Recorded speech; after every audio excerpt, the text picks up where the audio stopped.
2 उमेदवारांच्या थेट लढतीत 18 उमेदवारांचे डिपॉझिट जप्त झाले। बार्शी विधानसभा क्षेत्रात पारंपरिक विरोधक असलेले माजी आमदार राजेंद्र राऊत व नवनिर्वाचित आमदार दिलीप सोपल यांच्या थेट लढतीत 18 जणांनी आपला डिपॉझिटही वाचविता आले नाही। बार्शी विधानसभा क्षेत्रात एकूण 3,37,499 मतदार आहेत।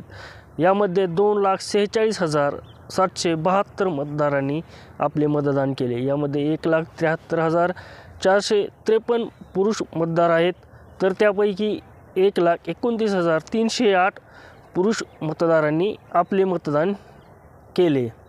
तर 1,64,002 महिला मतदार आहेत, तर यापैकी 1,17,387 महिलांनी आपला मतदानाचा हक्क बजावला।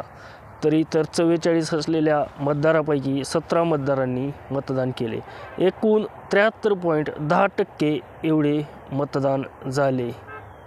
बार्शी विधानसभेच्या निवडणुकीकरिता एकूण 20 उमेदवार निवडणूक लढवत होते। यामध्ये पारंपरिक विरोधक असलेले आमदार दिलीप सोपल व माजी आमदार राजेंद्र राऊत यांच्यात थेट लढत होती। या लढतीत राऊत यांना 1,16,222 मते मिळाली, तर आमदार दिलीप सोपल यांना 1,22,694 मते मिळाली।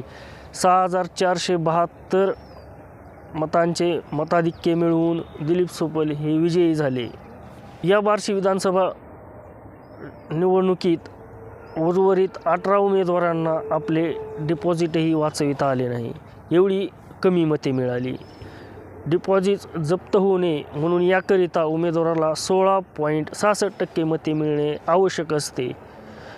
एकूण मतदारापैकी 41,103 मते मिळणं गरजेचं आहे, तेव्हा उमेदवाराचं डिपॉझिट वाचतं। यापेक्षा कमी मते मिळालेले 18 उमेदवार होते, त्या 18 उमेदवारांचं डिपॉझिट जप्त झालं, तर 697 मते नोटाला मिळाली।